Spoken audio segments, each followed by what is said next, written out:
Buenas tardes a todos. Realmente es un verdadero honor, desde el afecto, desde el cariño y desde el plano académico y humano, el poder haber sido invitado a este importante seminario internacional. Agradezco fundamentalmente a un querido amigo, pero que realmente es un hermano que me ha dado la vida, de los que a veces tienen la misma significancia que los hermanos de sangre. Es el doctor Jorge Bompadre, con el que nos une una amistad muy acabada desde hace 25 años. Realmente es un honor estar aquí. Te agradezco, Jorge, por la generosidad de siempre. A la Universidad Nacional del Nordeste, también con quien veo queridos amigos aquí presentes, con la cual también me une una grata amistad y un gran cariño. Y por supuesto a los distinguidos integrantes del panel, a los profesores Frisch, Pérez del Valle, querido Demetrio Crespo, que también les guardo un profundo respeto personal y académico, y les agradezco mucho que estén aquí. El tema que hoy nos convoca, que es la narcocriminalidad y narcomenudeo, nos hemos dividido un poquito el panel con, les decía, estos distinguidos colegas que tienen la práctica habitual de la materia y que debemos abordarlo de diferentes aspectos.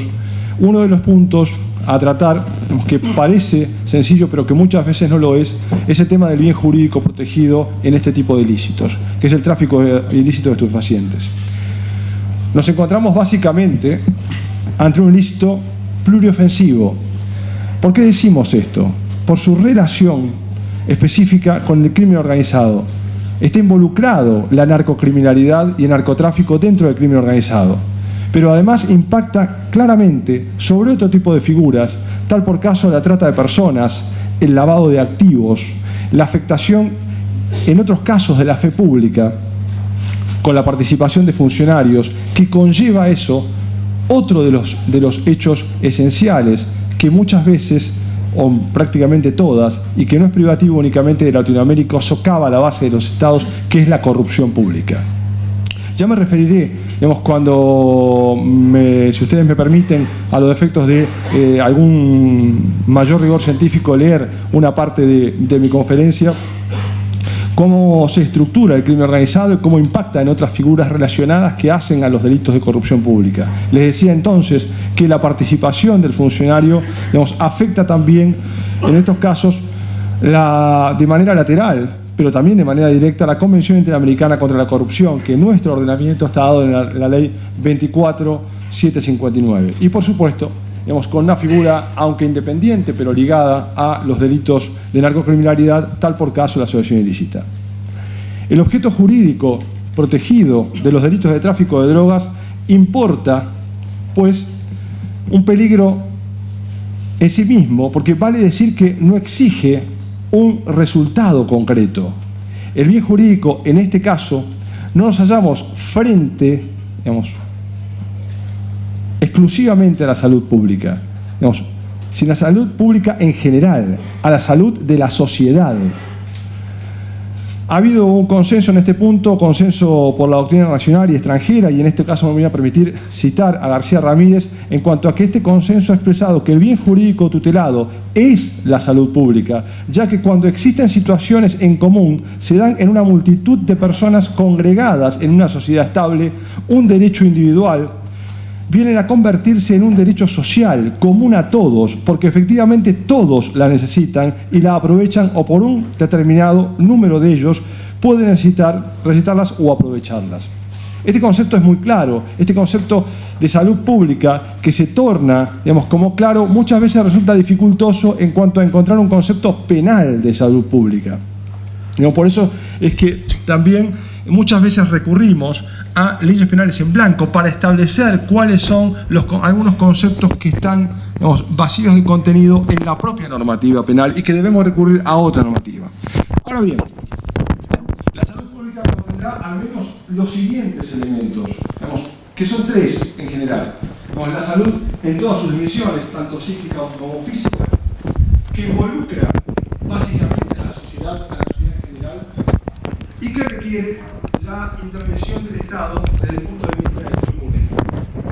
Ahora bien, en cuanto al tráfico de drogas, es un delito de peligro abstracto por la intensidad de la agresión al bien jurídico protegido.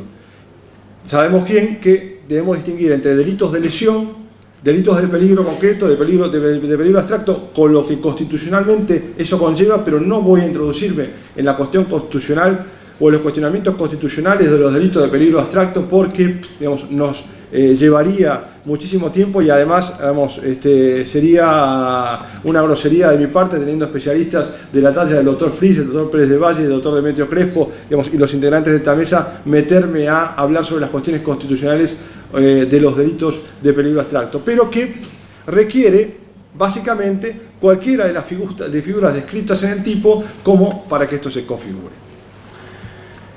Hablábamos cuando empezamos que este bien jurídico protegido va a afectar, digamos, varios aspectos, pero específicamente la narcocriminalidad está relacionado con el crimen organizado. Si tomamos el concepto de delincuencia organizado, fue empleado por primera vez en 1929.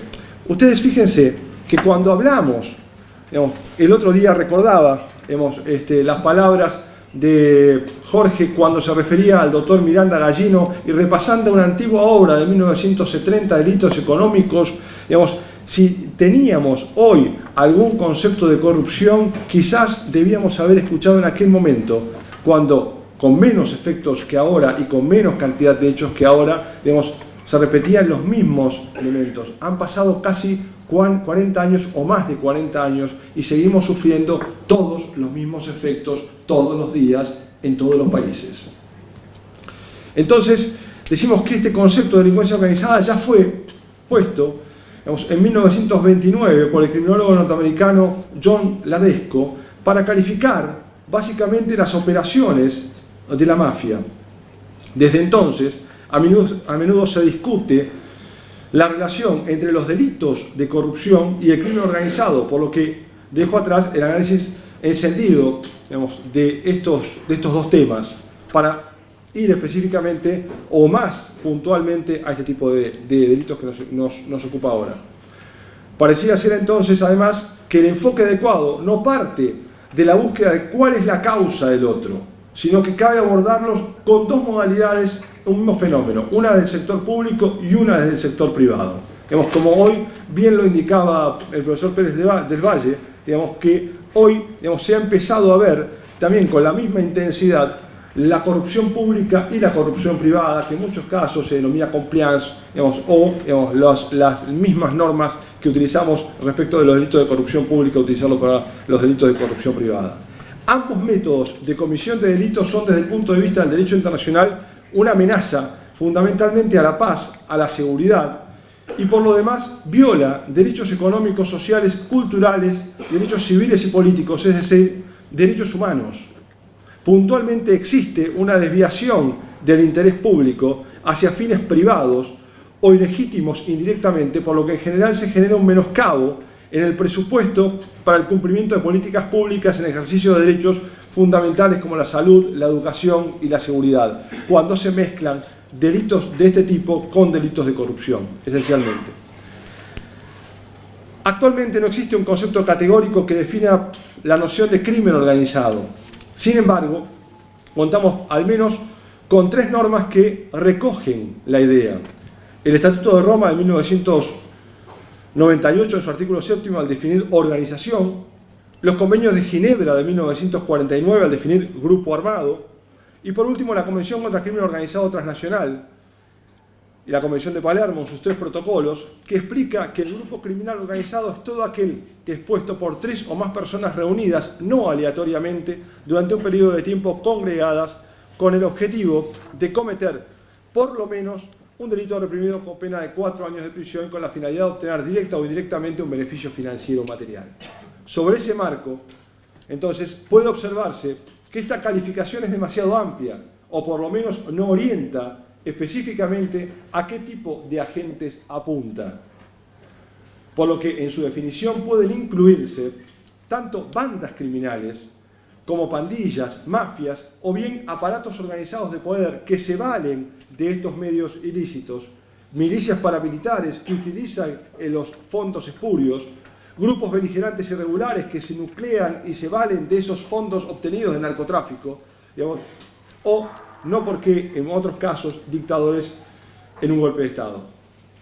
Ante ello, diversos organismos internacionales, entre los que la Organización de Naciones Unidas, han instalado en la arena internacional la necesidad de concientizar a los Estados partes de que difícilmente habrá proliferación del crimen organizado, de la criminalidad, si se diseñan políticas fuertes de transparencia institucional que combatan específicamente la corrupción. Así, la preocupación por la prevención de la corrupción ha dado origen a distintos tratados, tanto internacionales como regionales, con sus reglamentaciones locales, tanto en el derecho interno y las respectivas reformas legislativas que en todo ello se promovió.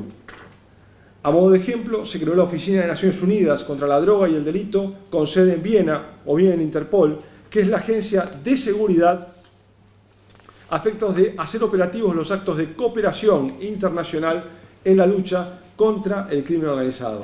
Creo que también es importante, digamos, la participación del comisario Gabriel González aquí, porque va a explicar desde el punto de vista de la práctica, digamos, cómo es la cuestión también de la cooperación, o en parte, cómo es la cooperación internacional, la cooperación interprovincial. Esto es importante porque nosotros, sino desde el Poder Judicial, se va detrás de los hechos. Siempre se va después del hecho. El tema es que no se llegue, digamos, demasiado después. La prolongación en la resolución de los casos complota contra la celeridad y la necesidad que tiene la sociedad de dar una respuesta, que también lo tiene el imputado y que también lo tiene la víctima. Por otro lado, si bien la investigación de estos casos, por supuesto, presenta muchísimos obstáculos, sobre todo por el debilitamiento institucional que supone, la asistencia judicial recíproca es imprescindible. A modo ilustrativo, la multiplicación de acuerdos bilaterales o multilaterales de cooperación en las investigaciones sostienen este criterio. No obstante esta evolución, la atención global ascendió abruptamente cuando comenzó a vincularse el crimen organizado con la financiación del terrorismo y la financiación también de operaciones de narcotráfico en un contexto de tolerancia cero a este crimen o del consecuente incremento de políticas de seguridad y represión al respecto, lo cual aceleró la celebración de numerosas resoluciones del Consejo de Seguridad y de la Asamblea de Naciones Unidas. Actualmente, la Oficina de Naciones Unidas, como dato para poderlo establecer, la Oficina de Naciones Unidas contra la Droga y el Delito, referida antes, incluye dentro de los crímenes conexos propios de la criminalidad organizada los de tráfico de drogas, tráfico de armas, tráfico de personas y por supuesto dentro de los tráficos de trata de personas con el triple fin de explotación laboral, explotación sexual y extracción de órganos, la financiación del terrorismo, la piratería marítima, los delitos ambientales, el cibercrimen, a los cuales muy bien se ha referido en las últimas obras el profesor Aboso, el contrabando de propiedad intelectual, el fraude económico, los delitos de corrupción y de lavado de activos, que también hoy se refirió el profesor Caro Coria. Lo cierto es que gran parte de este círculo de delitos internacionales logra celebrarse por connivencia, omisión o aquiescencia de algunos sectores del Estado. Por ello, existen tipos penales tales como el cohecho, el tráfico de influencias, las exacciones ilegales, entre otros, derivados de la consagración de la Convención de Naciones Unidas contra la Corrupción y la Convención Interamericana contra la Corrupción. Un caso paradigmático a modo de ejemplo es el de las negociaciones prohibidas a los funcionarios públicos, el cual parte de un conflicto de intereses que generalmente es orquestado en oportunidades en las que hay controles estatales débiles que fracasan. En este escenario se favorece la proliferación de acuerdos penales y que básicamente tienen su base en dos figuras penales, digamos, dentro de los delitos contra la organización de la administración pública, que son las negociaciones prohibidas a los funcionarios públicos y el enriquecimiento ilícito de funcionarios, que muchas veces queda como figura residual de investigación. Asimismo, la falta de adopción de los instrumentos regionales e internacionales mencionados previamente torna al Estado objetor en un blanco tentador para estas pandillas, grupos delictivos, para el despliegue de su criminalidad organizada, actitud criminal en grupo, digamos, en palabras del profesor Schoenemann. Queridos amigos, para ir redondeando, la narcocriminalidad en su base es una actividad ilícita, industrial, comercial, financiera y de altísima rentabilidad. Únicamente el crimen organizado en la trata de personas maneja 20,5 billones de dólares por año. De acuerdo a la Convención de Naciones Unidas contra el tráfico ilícito de estupefacientes y sustancias psicotrópicas, representa una grave amenaza a la salud y al bienestar de los seres humanos y menoscaba las bases económicas, culturales y políticas de la sociedad. Ha sido suscrita por nuestro país en diciembre de 1988. La narcocriminalidad, que comprende las conductas vinculadas con la criminalidad organizada en materia de narcotráfico y de delitos conexos a los que ya hice referencia, en base en dos convenciones que seguramente abordará con mucha solvencia el profesor Michelini. La Convención de Viena de 1988, que es la Convención de Naciones Unidas contra el tráfico ilícito de estupefacientes y sustancias psicotrópicas, y el Protocolo de Palermo, la Convención de Palermo de Naciones Unidas contra la delincuencia organizada transnacional. Únicamente quiero marcar algunas características de la narcocriminalidad. En primer lugar, la estructura organizacional. En segundo lugar, la estabilidad en el tiempo. Digamos, por eso la relación también con los delitos comunes de la asociación ilícita, pero que pueden ser bien trasladados al orden transnacional. Y por supuesto, el espacio territorial. ¿Cuál es la finalidad que se tiene de la consumación de las conductas ligadas con producción, fabricación, transporte, comercio de sustancias estupefacientes o materias primas? Y por supuesto, eso incluye una cadena de tráfico y una finalidad superior en todos los casos, siempre deleznable, porque en el medio, como bien dice Serrat, siempre está la gente. En el medio de los expedientes, detrás de los expedientes, está la gente damnificada.